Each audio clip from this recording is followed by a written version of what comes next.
Good evening. You're watching London Live News at 6 with Tanya Francis. Coming up tonight, the government are calling the ongoing strikes unnecessary as 40,000 rail workers walk out in an ongoing dispute over pay, bringing much of the network to a standstill. The Lionesses will be greeted by roaring crowds as they head to Wembley for the finals after beating Sweden 4-0. We'll hear from the team's manager after the epic win.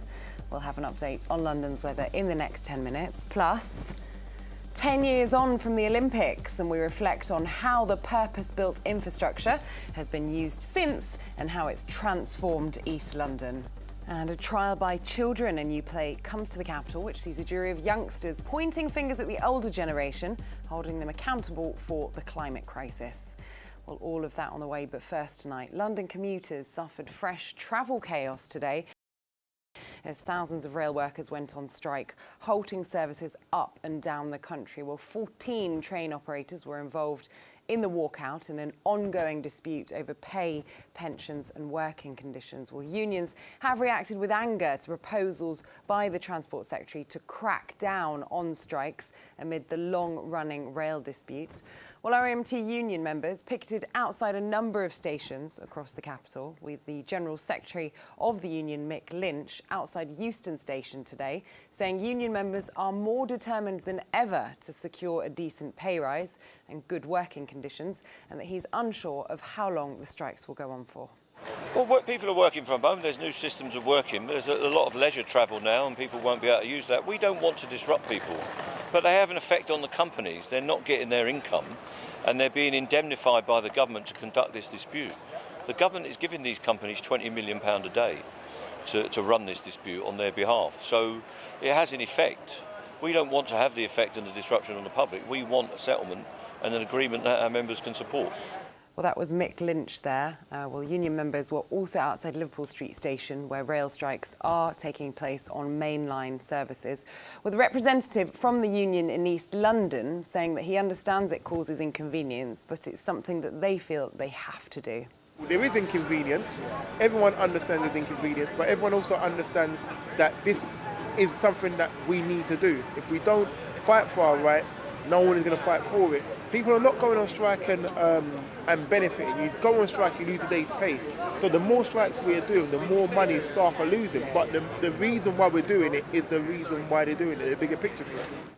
An update from some of the people on the ground there today. Well, the General Secretary of the Transport Salaried Staff Association was also on the picket line. Manuel Cortez is his name. He's accused Grant Shapps of being on strike himself and said that he should either get involved in the talks directly or get out of the way. So my message to Grant Shapps is very simple. Either get out of the way or get directly involved with talks with us. I don't care which one it is, because the person who can stop this dispute at a stroke is Grant Shapps. But he appears to have gone on strike because he's not got involved in any talks with us so far. Well, Transport Secretary Grant Shapps told the BBC that he doesn't think it's right that the unions are constantly in dispute, and said that rail workers were supported to make sure that no one lost their job throughout COVID, and criticised them with how that they've repaid the public by going on strike. This is just the latest approach to try not to settle the strike. When there were strikes under the Blair-Brown government, no ministers would be in the room because it's always between the employer and the unions. Where there's strikes now in London, the Labour mayor isn't in the room, or if he is, it's not settling the strikes because the RMT have just announced a new strike date on London Underground. This is a complete red herring. And by the way, the 8% offer is factually true. It does require them to modernise, and that's the thing that Mick Lynch and the unions do not want to do. Well, there you have it, the latest from the fallout of the strike, which saw over 40,000 RMT union members walk out today, bringing much of the rail network to a standstill. Now to the leadership race, where last night Rishi Sunak and Liz Truss went head-to-head in a second televised debate in 2 days. Foreign Secretary Miss Truss and former Chancellor Mr Sunak set out very different visions of how to solve the cost of living crisis, prompted by an inflation rate currently at more than 9%. Well, some MPs have accused Sunak of flip-flopping over tax cuts, saying that he's reduced his previous opposition to cutting taxes by announcing a new winter plan to help ease ease this cost of living crisis that many Londoners are facing at the moment. Well, Truss also vowed to crack down on violence against women with a view to criminalise street harassment. Well, the debate was actually pulled off air early as the presenter of the show fainted live on air. Well, here's the moment that happened. If he succeeds in Ukraine, he's not going to stop there. He's going to challenge the freedom and democracy.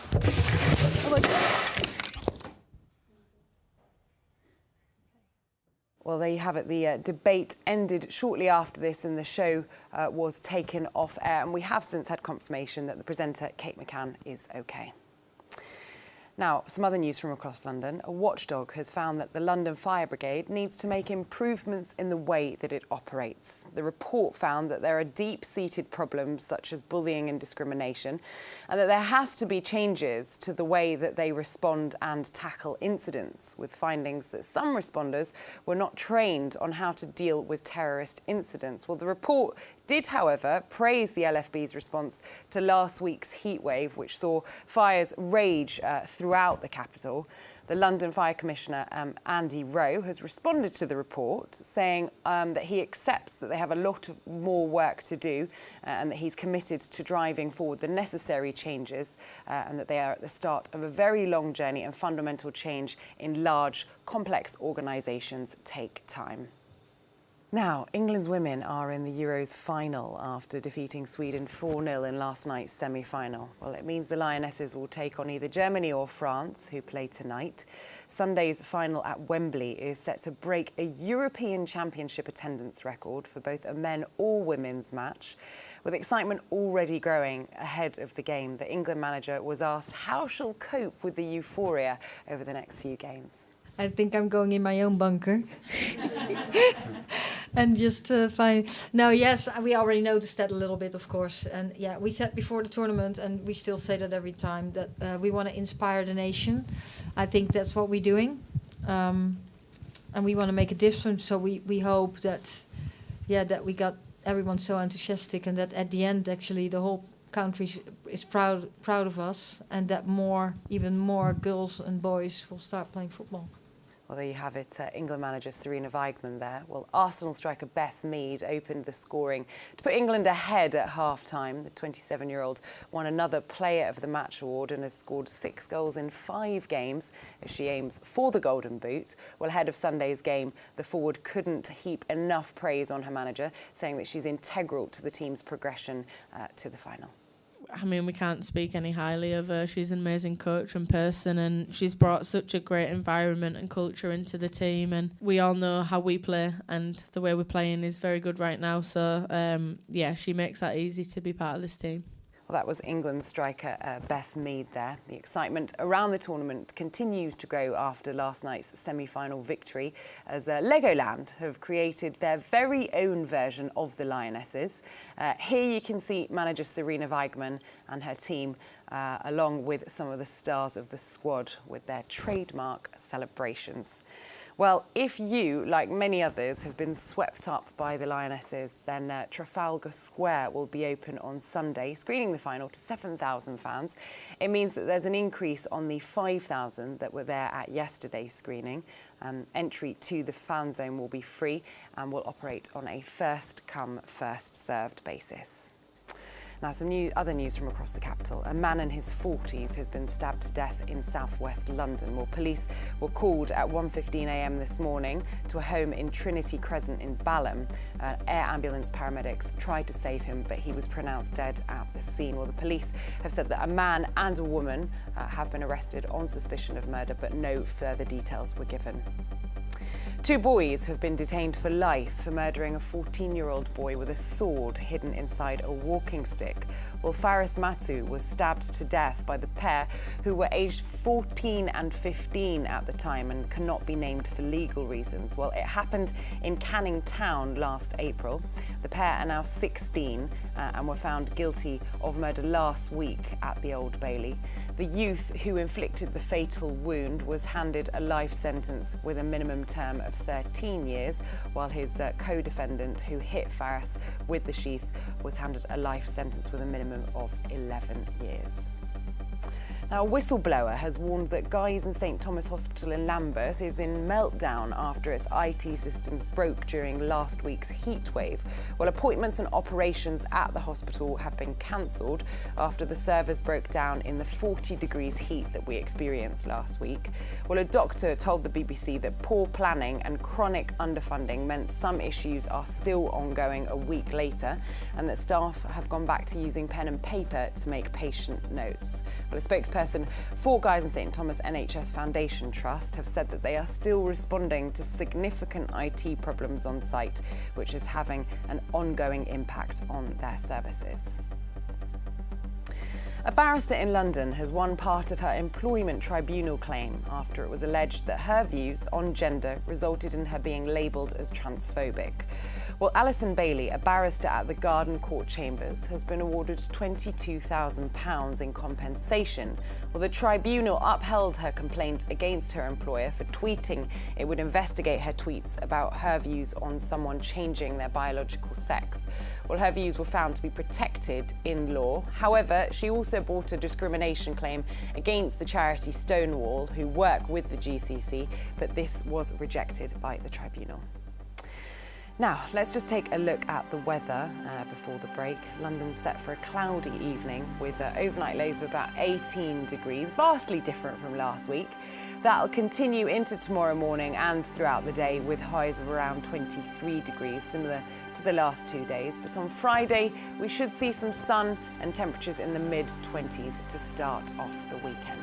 Well, in addition to that, the Met Office have released this today, that so far July 2022 has been the driest July for England since 1911, with only 24% of the rain that you would expect usually at this time of year. It's time for a quick break, but up next, we'll be hearing about a new device that has been developed, which the creators believe could change the way bowel cancer is detected. We'll see you shortly.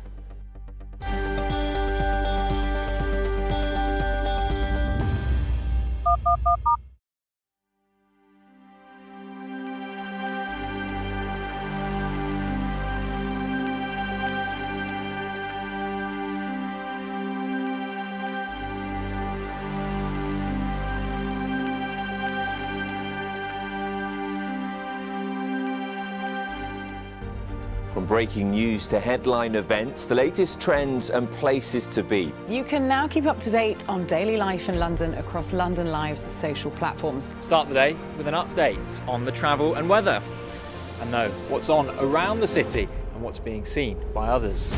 With stories from London Live's team of reporters and your videos of the news moments that matter. Minute by minute.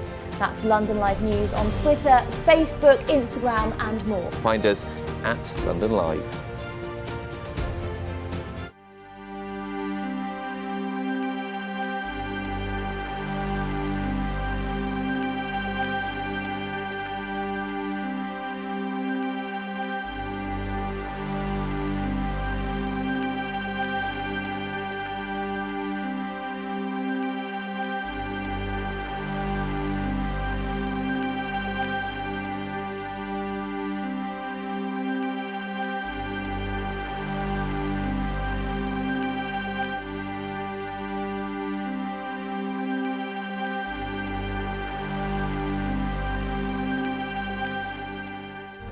From breaking news to headline events, the latest trends and places to be. You can now keep up to date on daily life in London across London Live's social platforms. Start the day with an update on the travel and weather, and know what's on around the city and what's being seen by others. With stories from London Live's team of reporters and your videos of the news moments that matter. Minute by minute. That's London Live News on Twitter, Facebook, Instagram and more. Find us at London Live.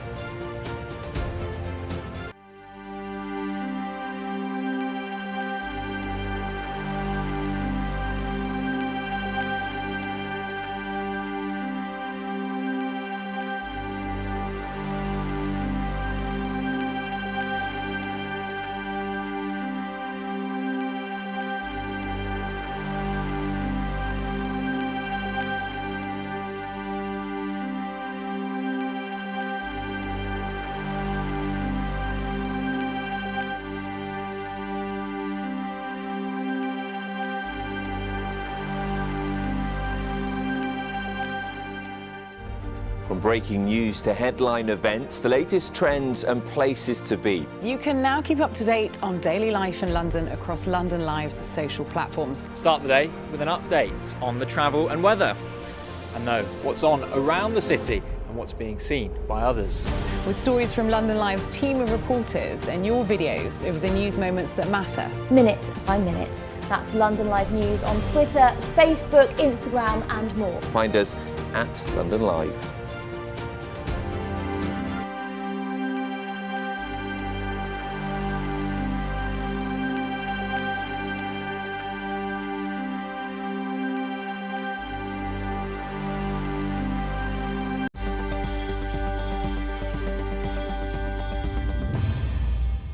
Hello and welcome back to the show. Now, it's been 10 years since the Olympic and Paralympic Games happened here in the capital. The 2012 Olympics breathed new life into East London and sparked a revolution of sustainable urban development in the area. Well, one of the developments, here East, is now used as a home for many of the capital's global technology companies, startups and creative businesses. Well, I spoke to Gavin Poole, who is the CEO, and he spoke to me about how it's grown over the years and the importance the area has in the capital now. Specifically with the case of the International Press and Broadcast Centre, I think what was done right was that they went to the market and said, what would you do? If you had 1 million square feet in this part of London, what would you, the private sector, do? And they ran a very competitive tender process rather than the organisation, the state, the government try and resolve that themselves. They put out an open competition, and that let people who had ideas, who had the vision, who had the determination to make a difference. And it's not just about private sector, let's see what money we can make out of it. It was actually about finding the right people who had a vision and a heart for the area, who believed in the British economy, looked at what was going on in East London anyway. And if you go back to 2011, 2012, in our instance, it was about the rise of Tech City at that time, and the explosion of growth around the technology and creative industries supporting the growth of the economy after the 2008 crash. And making sure that that vision fitted with the right level of expertise, the right level of management, and the right level of investment to follow, that's what got it right. I think too often governments will probably try and hold on to an asset like that and try and sort it themselves. And I think the competitive tender to find the right people really helped in this instance. So for anyone who's perhaps not aware, it is very much a hub for, technology, startups. What is it that's actually happening there, day to day, that people in the borough and people who travel into the borough are able to use, and how has it grown over the last 10 years? We're looking back now, Olympics 2012, at now, what's arguably a successful centre and hub for technology. So the three buildings that we won the rights for, the Press and Broadcast Centres, they were the home for all the TV studios and the broadcasters during London 2012. So what that gave us was a large volume space with a lot of power and also a lot of digital connectivity. And that was a perfect place to build this new technology-focused campus. And what we've been able to do is invest heavily in it to create new spaces, not just studio spaces, but different types of office spaces. And now we have over 5,500 people who refer to here East as the place where their businesses are based, they go to work, or they go to study. And that's what we've created. And we've heavily curated the type of businesses and university and academic institutions that are very much focused on those core sectors, because that has a secondary effect about driving collaboration, driving forward innovation, and what our recent research by Oxford Economics has shown is that leads to growth in revenue, growth in sales, and growth in headcount and numbers of employment opportunities, which means everybody gets to win. What would your recommendations be, for somewhere like Qatar, who have invested huge amounts of money in purpose-built buildings, to host these kind of huge events, whether it be the World Cup, the Euros, the Olympics that we're going to see in Paris? What approach do you think that they need to take to ensure that this infrastructure doesn't suffer this curse of kind of not really working after these huge sporting events? I think to have the right mindset, which is, yes, you can put your city, your nation on the global stage for a very short window of time, which is really what hosting such a significant event like the Olympics or the World Cup or others is all about. But actually, to have the mindset to think, what happens in the 20 years that follows? How can we use this for the betterment of our society, for the growth of our economy, and for driving innovation in areas of our economy which might be stagnating? And I think if they went with a long-term mindset, looking at where do we want to grow, what have we already got present, and how do we accelerate that growth, I think that'll resolve some of the problems that you see, whether it be in Brazil or in the early days of Barcelona or over in Sydney, which are actually all now catching up. I think building that in from day one, so that when you get through the event, you're not starting from day one. You actually started 2 years before the event, so that when you transition beyond the event, you're ready to hit the ground running. And one piece of advice, which we often give visiting potential host cities or nations as they come to us and have a look at what we've done at Here East and also the wider Olympic Park with the Legacy Corporation, is make sure you think about the future when you're designing and building those assets for the games or event you're hosting. Because actually it's the future use which is going to drive value for your city and your nation over the long term, not just that short-term window of opportunity that the games present. Well, that was Gavin Poole there on how 10 years on from the Olympics, that's a part of the Olympic Village, and the buildings that were built for that sporting event have grown and developed. Now, a new device has been developed which the creators believe could change the way bowel cancer is detected in the UK forever. Well, their research shows it enhances early detection of the disease and reduces the cost of unnecessary investigations. Well, I've been speaking to Dr. Farid Iqbal, who has created this new technology. He spoke about how it could aid and potentially reduce the impact the disease has and the plans for rolling the device out and the technology in London and across the country. What we've created is something called a digital rectoscope, which is a fancy way of saying it's a camera that goes inside a bottom, but at a point of care. So traditionally, the way doctors look at someone's bottom is to either put their finger in, which is the blind feel for looking for masses or serious disease, or they send the patient away for a more expensive, more invasive test called an endoscopy. And we felt as a company that there was something that could sit in the middle of that, which is not as invasive as a full camera, but is far more accurate than a finger. So it's a small camera, about sort of half a foot long, that is inserted by a specialist or a non-specialist that gives a really clear view of the rectum. And, you know, in terms of, you mentioned there some of the more traditional or the ways that these kind of tests have been done in the past. You know, what are the shortfalls of doing it in that way in comparison to, you know, the new way that you've come up with, or this invention rather? Well, there's significant shortfalls. I mean, you'd have to be an expert to know that putting a sort of finger up someone's bottom just to feel around in quite a large organ, it's inaccurate. A lot of patients find it a bit invasive and undignified. You can't capture, so if you do find something, you can't, or if you feel something, you can't really digitally capture that to pass on to your colleagues. So it's not accurate, it's not precise, it's not hygienic. So but doctors still need to have a look at inside your bottom. So what we've done is we've taken the advantages of a point of care test and brought some humanity, some precision, and made it more digital and into the 21st century. And whereabouts are you in terms of rolling this out? Is this very much in the testing phase, or is this something that is now widely available, you know, either in private healthcare or on the NHS? I would say that we're still early, but we've sold to 17 NHS trusts now, so we're pretty well known within the specialists. A few GP practices have now purchased this, because I think that's where the true long-term value is. It's not whether the specialist has this, it's when a non-specialist first sees that patient who may have seen some blood on their stool, etc. That's where we really want it to be. Internationally, we're in 10 countries, so it's still early, but I think its adoption has been pretty rapid for us. Yeah, and just talking really from a patient point of view, you know, how can this help in terms of, is it early detection that you know, that this piece of technology, is it fair to call it that? You know, how will it help or perhaps reduce, you know, the numbers of people that are suffering with bowel cancer? I think we hope that it will prompt patients to initially go to their general practitioner. That's the first hurdle. And people generally are comfortable with their own family doctor than being sent away to, you know, larger hospital. It's a scary process to go through. And what we hope is that when they come to that first point of care in the healthcare system, there is a device that accurately just says, hey, look, there's something not right here. That prompts a patient to be seen earlier and then diagnosed sooner.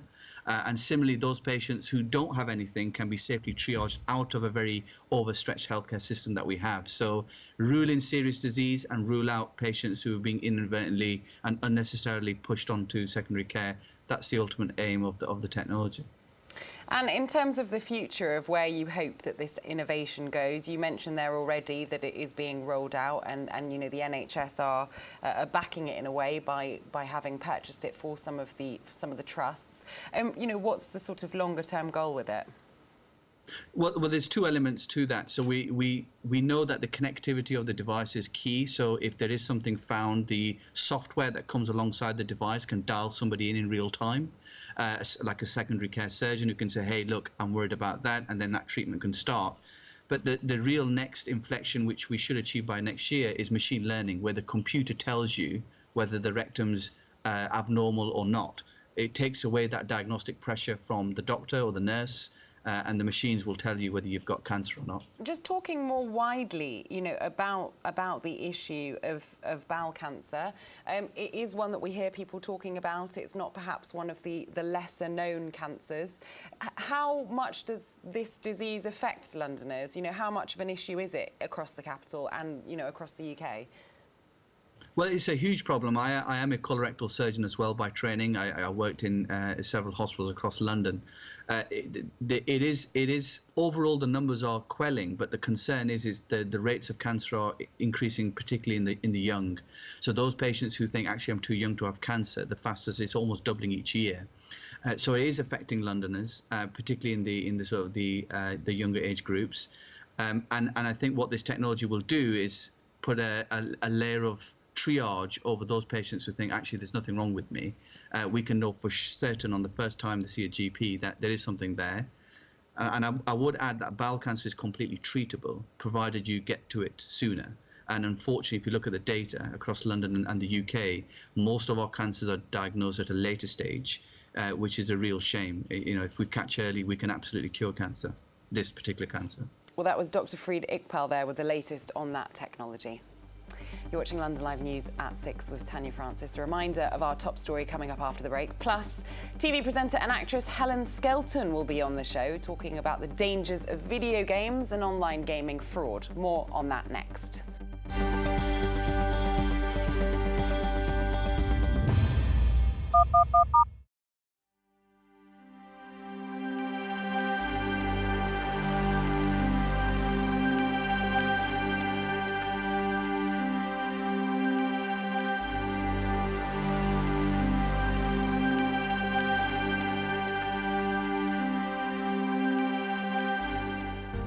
From breaking news to headline events, the latest trends and places to be. You can now keep up to date on daily life in London across London Live's social platforms. Start the day with an update on the travel and weather, and know what's on around the city and what's being seen by others. With stories from London Live's team of reporters and your videos of the news moments that matter. Minute by minute. That's London Live News on Twitter, Facebook, Instagram and more. Find us at London Live.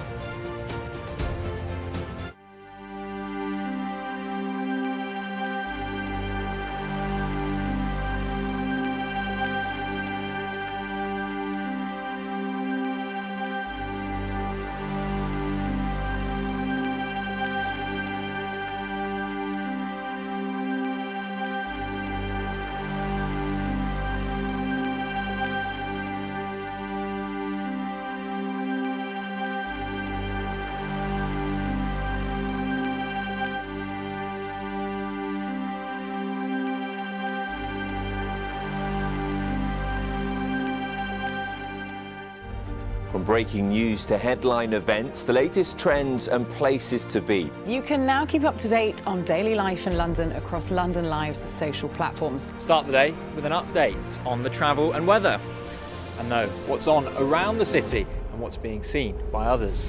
With stories from London Live's team of reporters and your videos of the news moments that matter. Minute by minute. That's London Live News on Twitter, Facebook, Instagram and more. Find us @London Live.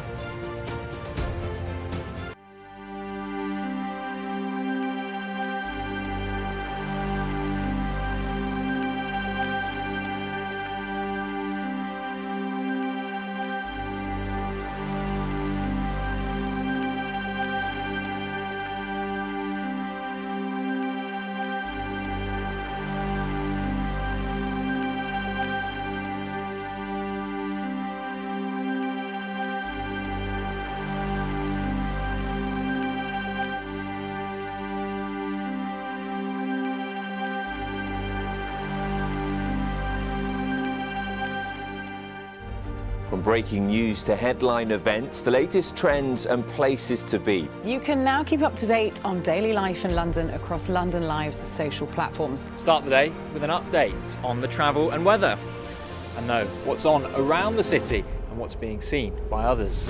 With stories from London Live's team of reporters and your videos of the news moments that matter. Minute by minute. That's London Live News on Twitter, Facebook, Instagram and more. Find us @London Live.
Hello and welcome back. A reminder of our top story this evening. London commuters suffered fresh travel chaos today as thousands of rail workers went on strike, halting services up and down the country.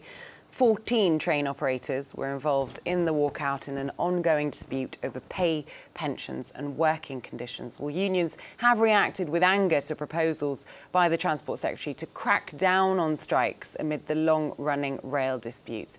Well, RMT union members picketed outside a number of stations across the capital, with the General Secretary of the union, Mick Lynch, outside Euston Station, saying that union members are more determined than ever to secure a decent pay rise and good working conditions, and that he's unsure of how long the strikes will go on for.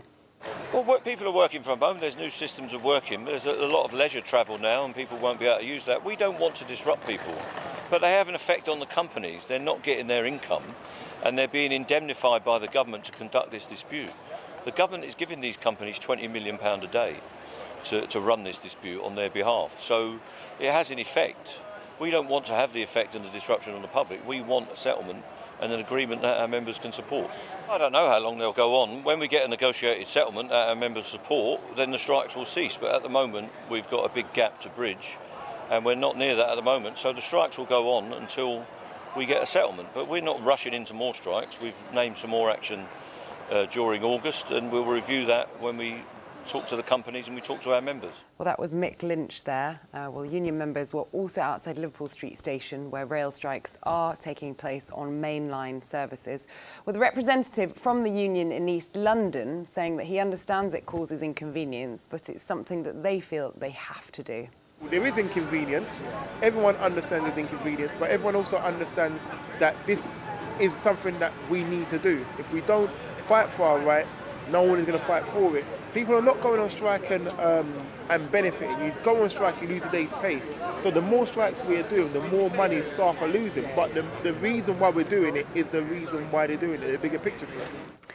An update from some of the people on the ground there today. Well, the General Secretary of the Transport Salaried Staff Association was Also on the picket line, Manuel Cortez is his name. He's accused Grant Shapps of being on strike himself and said that he should either get involved in the talks directly or get out of the way. So my message to Grant Shapps is very simple.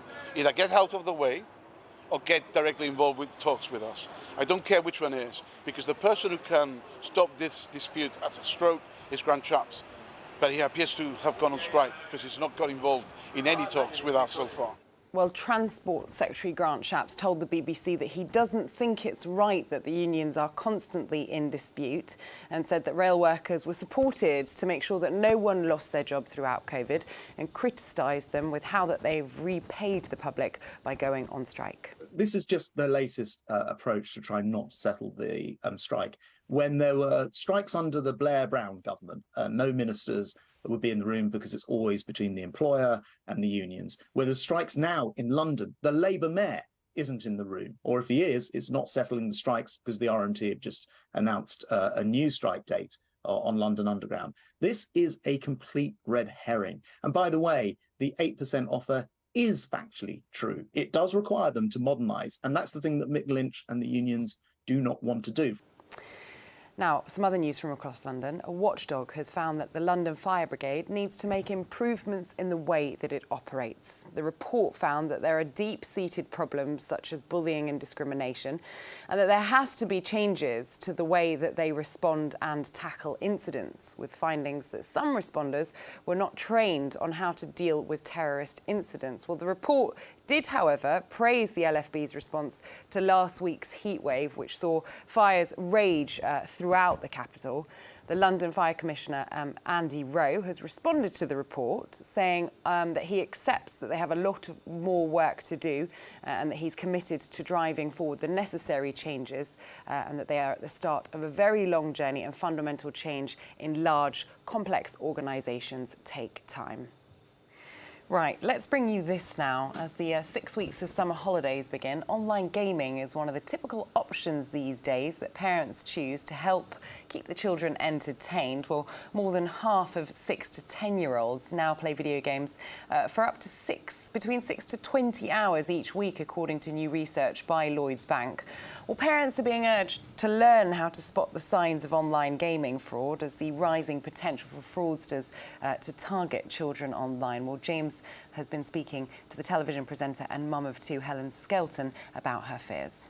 I think most parents would acknowledge that a lot of kids these days spend a lot of time online. We're not here to say don't do it, because that'd be ridiculous. All kids have some sort of online activity in their lives, even if it's just their homework. My 7-year-old is at the age where he wants to start playing video games because his mates do. It's playground currency, but it's not my world. So I don't know how safe it is or what to do. So probably like a lot of parents, I feel a bit powerless, which is why I have been supporting and reading a lot around the Shield Code that Lloyds Bank are supporting, to just encourage parents and children to be aware of what can happen and what kind of fraud can happen while you're playing online games.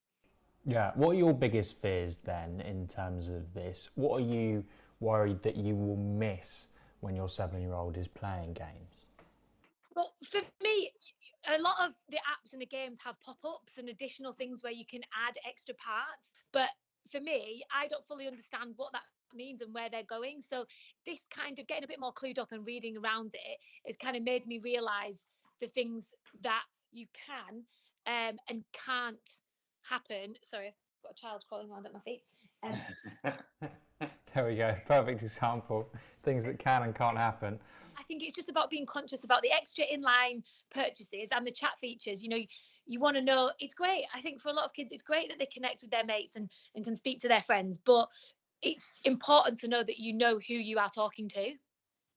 Yeah, it's a fine line, isn't it, for parents often with sort of online technology, when it comes to sort of not feeling like you're intruding on what they like to do in their personal space, and sort of watching them at all times and sort of giving them their freedom, but at the same time having to be aware, because there are, you know, some bad people out there and some dodgy forces at play.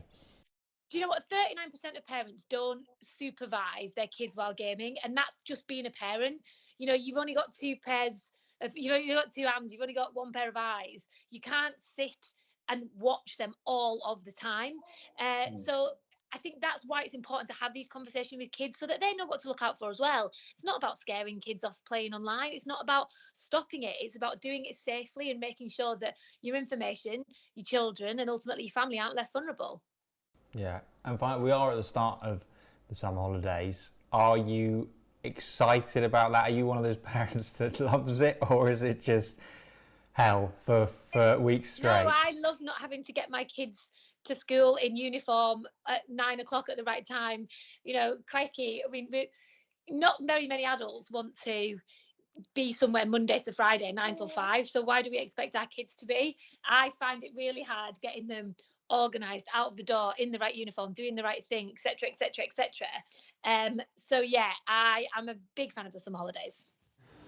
Well, there you have it, the latest from Helen Skelton around the fears of online gaming and the number of hours that children will be playing it, especially over the summer holidays. Time for our last break this evening. Coming up next, a new play exploring the climate crisis and a trial led by young eco-warriors to find out who's responsible for it. More on that next.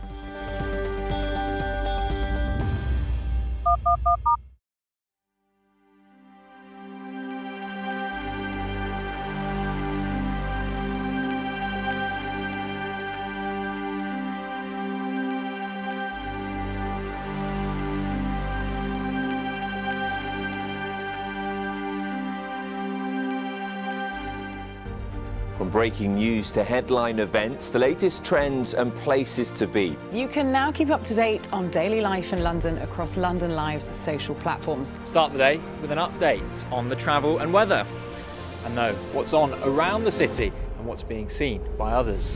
With stories from London Live's team of reporters and your videos of the news moments that matter. Minute by minute. That's London Live News on Twitter, Facebook, Instagram and more. Find us at London Live.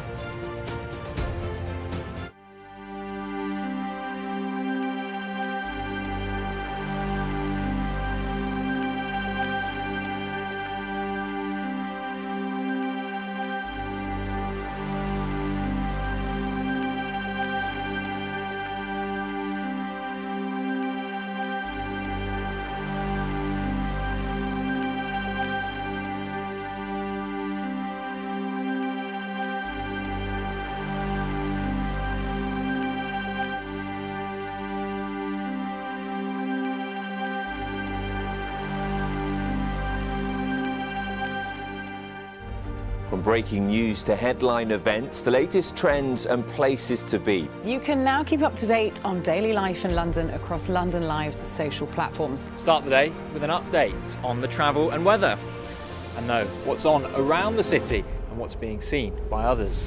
With stories from London Live's team of reporters and your videos of the news moments that matter. Minute by minute. That's London Live News on Twitter, Facebook, Instagram and more. Find us at London Live.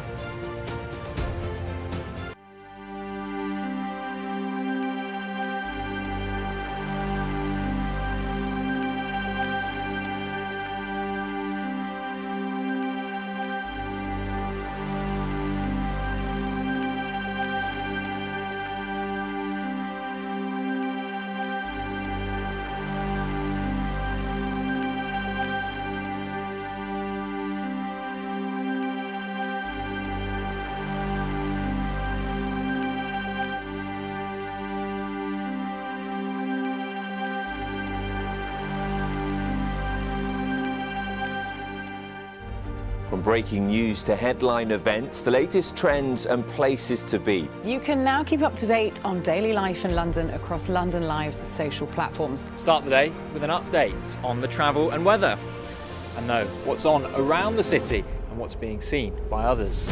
With stories from London Live's team of reporters and your videos of the news moments that matter. Minute by minute. That's London Live News on Twitter, Facebook, Instagram and more. Find us at London Live.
Hello and welcome back to the last part of London Live News for this evening. Well, one of the largest housing associations in London has just launched the second series of their podcast, Every Kind of People, which celebrates the lives of people living in social housing. Well, this series features 12 residents working in the creative sphere, including artists, DJs and writers, telling their stories alongside the music that has influenced their lives. Well, let's hear from some of the people involved. Every Kind of People is a podcast inspired by Desert Island Discs, Radio 4's Desert Island Discs, but with a focus really on social housing and maybe extraordinary stories of ordinary people.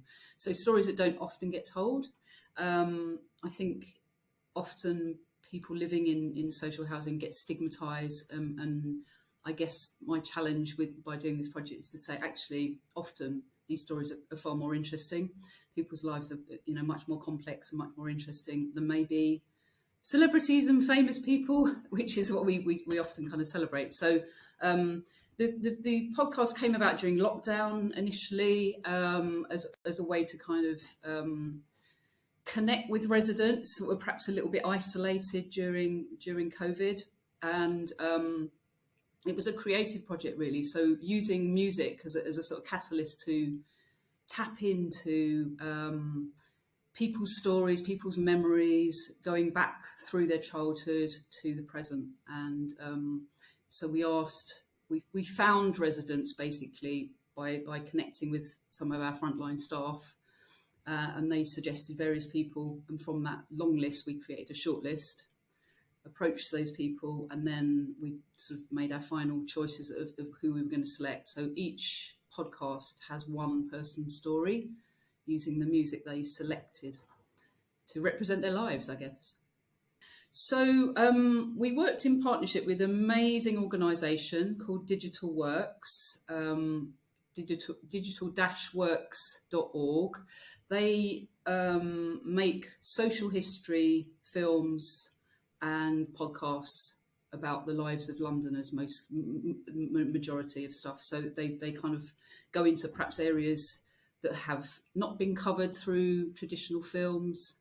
They did a series on projectionists that worked in cinemas in London, for example.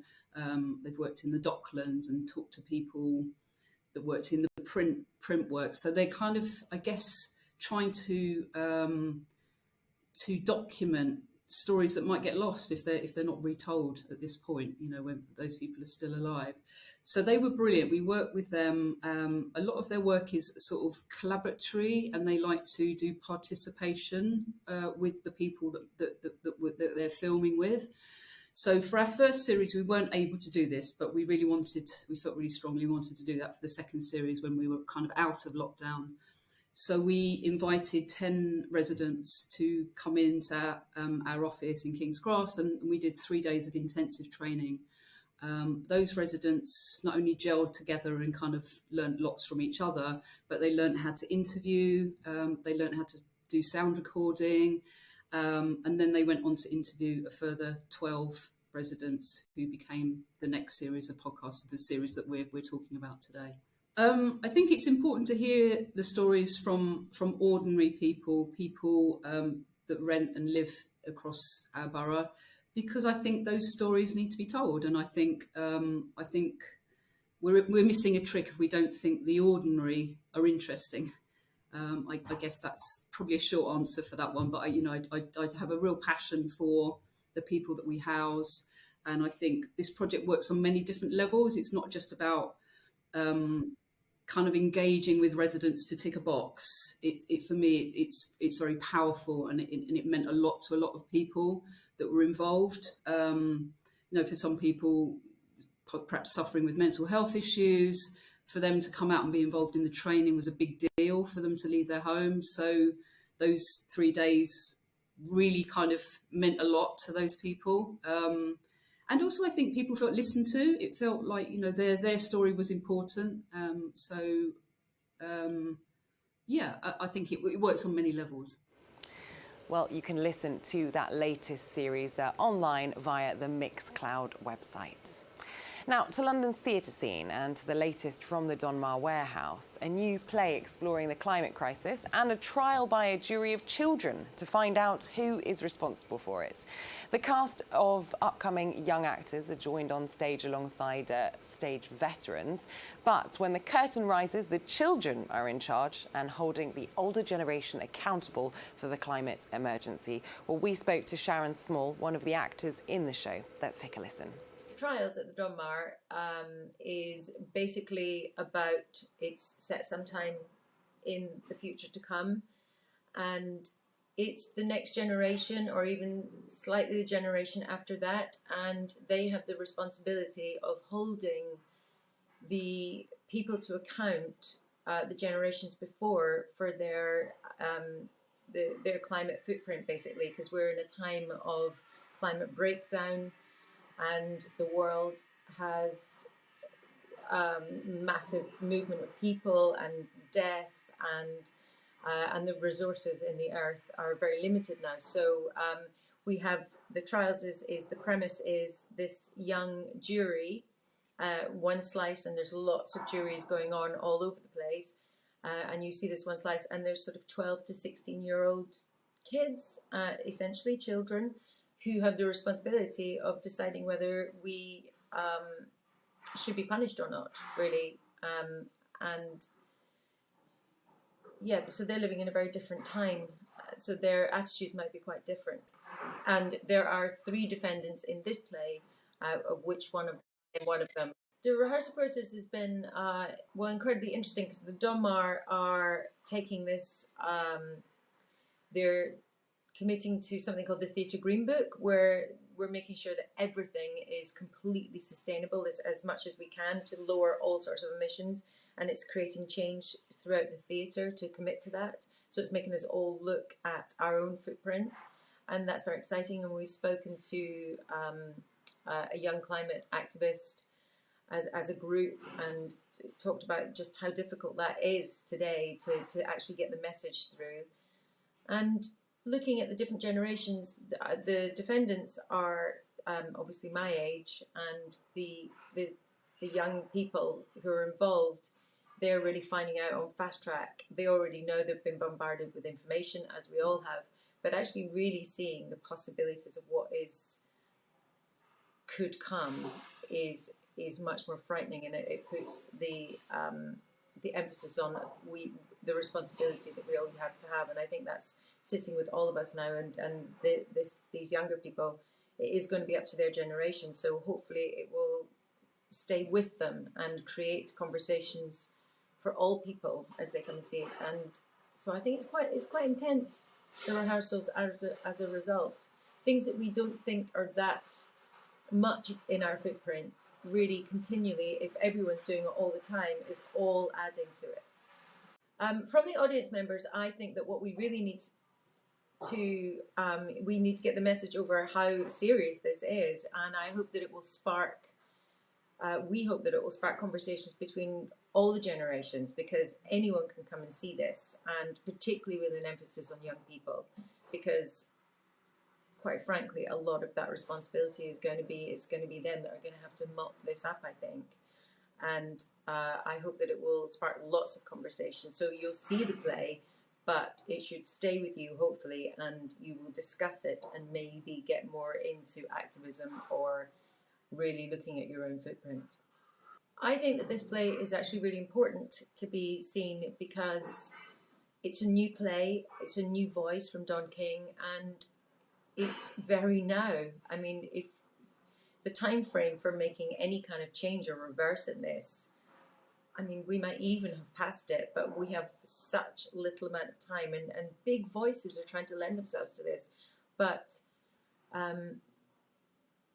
don't think everyone really takes on what they can do or how they can commit. Yes, we're recycling, but we need to be, I really hope that it will make people more active and more proactive with their MPs, more proactive with, because it's just politics and it's money that stop us from progressing. You know, it's not in the oil companies' interest to stop or for us to utilize other kinds of power.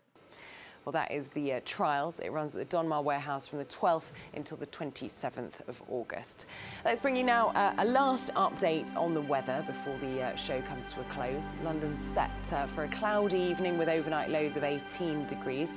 That'll continue into tomorrow morning and throughout the day with highs of around 23 degrees, similar to the last 2 days. But on Friday, we should see some sun and temperatures in the mid-20s to start off the weekend. Well, that's all from the news team this evening. Thank you for watching. Helen will be with you tomorrow with more from across the capital. Follow us on social media for more updates on what's happening in London, and have a good evening.